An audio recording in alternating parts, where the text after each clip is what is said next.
বাদশাহ হারুনুর রশিদ নাম শুনেছেন আপনারা? তার আমলে একজন পাগল ছিলেন, বিখ্যাত পাগল বাহলুল। সে মানুষের দ্বারে দ্বারে গিয়া উপদেশ দিত, মানুষকে বিভিন্ন খারাপ কাজ থেকে বিরত রাখত। একবার এই বাহলুল বাদশাহ রাজপ্রাসাদের সামনে দাঁড়ায় বলতেছে, আনা আবিয়াউ মিনকা শাইআন ইন তাশতারি হালাকা ওয়া ইল্লাম তাশতারি হালাক। আমি এমন একটা জিনিস বিক্রি করি, যদি কেউ সেটা কিনে তাহলে সেটা ধ্বংস হয়ে যাবে, আর যদি কেউ সেটা না কিনে তাহলে ধ্বংস হয়ে যাবে। বাদশাহ কয়, এই পাগল ওই জায়গায় দাঁড়ায় কি বিক্রি করে? কই কিনলেও নষ্ট হয়ে যাবো আর না কিনলেও নষ্ট হয়ে যাবে। তবে দেখো তার দেখায় আনছে, বলে এই পাগল তুমি কি বিক্রি করো? কয় আমি বরফ বিক্রি করি। কি বিক্রি করে? কয় দাও তোমার বরফ দাও।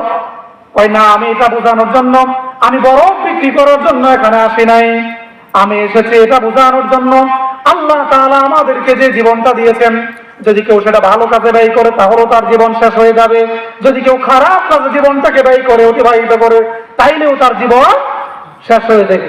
বরফ যদি ব্যবহার না করে বরফ থাকবে? থাকবে না।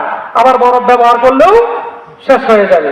যাদের বয়স এখানে 60, 70, 80 বছর, আপনি বলেন জীবনে কি কি করছেন? তেমন কিছুই করেন নাই। জীবন শেষ হয়ে গেছে না? শেষ হয়ে যাইতেছে। এই 15-20 বছর বয়সে দাড়ি উঠে, এরপরে 25, 30, 35 দাড়ি পাকা শুরু হয়, ছেলে মেয়ে হয়, বিয়ে শাদী দেন, এরপরে আস্তে আস্তে কবরের দিকে আমাদের পা অগ্রসর হয়। কথা বলেন ঠিক কিনা? সুতরাং এই যে জীবন, এই জীবন শেষ হয়ে যাবে। এই জীবনকে কাজে লাগাইতে হবে। যদি লাগাতে পারে তাহলে হচ্ছে এই জীবনটা সার্থক, আর যদি না লাগাইতে পারেন তাহলে এই জীবন কিনা সার্থক না। এমন জীবন করহে গঠন, মরিলে হাসিবে তুমি কাঁদিবে ভুবন। আছে না একটা কবিতা? হ্যাঁ, তুমি হাসবে আর জগৎবাসী কান্না করবে। কিন্তু আমাদের সমাজে আমরা এমন জীবন গঠন করি, আপনি একা কাঁদেন আর সবাই কি করে? হাসে। এমন সার্কাস তৈরি করে যান পৃথিবীতে, কেউ আপনাকে ভালো বলে না। তো মুহতারাম হাজিরিন, এই জীবন এই বরফের মতো গলে গলে শেষ হয়ে যাচ্ছে। ভালো কাজে ব্যয় করলেও জীবন চলে যাবে, আর খারাপ কাজে ব্যয় করলেও জীবন চলে যাবে। আল্লাহ তাআলা আমাদেরকে অসংখ্য নিয়ামত দিয়েছেন। এই বাহলুল আরেকবার বাদশার সামনে দাঁড়ায় বলতেছে, বাদশা পানি পান করতেছে, দেখে জিজ্ঞেস করতেছে, বাদশা একটু ওয়েট করেন, একটা প্রশ্নের উত্তর দিন। কি প্রশ্ন? কই যদি মনে করুন আপনি একটা মরুভূমিতে আছেন, কোথাও পানি নাই, পানি নাই, সেই সময় যদি আপনার প্রাণ স্থগত হয়ে যায় আর কারো কাছে এক গ্লাস পানি পান, তখন আপনি কি করবেন? ওই আমি আমার রাজত্বের বিনিময়ে হলেও এক গ্লাস পানি কি করব? কিনবো। কি করব?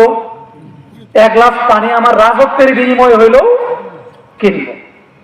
পরে বলতেছে ঠিক আছে, আপনি পানিটা পান করুন। এবার পাগলের আরেক প্রশ্ন, যে বাদশা জি জনাব, যদি এক গ্লাস পানি পান করেছেন, এই পানিটা যদি আপনার ভিতর থেকে বের না হয়, তখন আপনি সেটা কিভাবে বের করবেন? আর সেটার জন্য যদি মূল্য দিতে হয় তাহলে আপনি কি পরিমাণ মূল্য ধরবেন? বাদশা বলে, যদি এই পানিটা আমার পত্রাবাক্যে যায় তাহলে মৃত্যুর কারণ হয়ে দাঁড়াতে পারে। যদি আমি পানিটা বের করতে না পারি, কোন ডাক্তার যদি আমার এই পানিটা বের করতে পারে, তাহলে আমি প্রয়োজনে আমার রাজত্ব দিয়ে দিব, তবুও আমি আমার এই ভিতরে পানিটা বের করব। এবার পাগল বলে, এবার আপনি চিন্তা করে দেখো, সারাদিন কি পরিমাণ পানি পান করেন আর কি পরিমাণ পানি বের করেন, একবার কি কখনো হিসাব করে দেখেছেন? আপনারা করেছেন কখনো?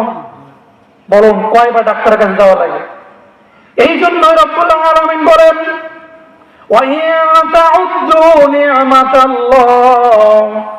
নি'মাতাল্লাহি লা তুহসুহা। আমার নিয়ামত তোমরা গণনা করে শেষ করতে পারবে না। আল্লাহ তাআলার এরকম অসংখ্য নিয়ামত দিয়েছেন। আপনি কখনো চিন্তা করছেন পত্রাবাক্যে গেলে আমাদের কি হতে পারত? সবচেয়ে দামি জিনিস যা আমরা সবচেয়ে সস্তায় পাই, মাত্র 50-60 ফুট নিচে আমরা কি পাই? পানি পাই না?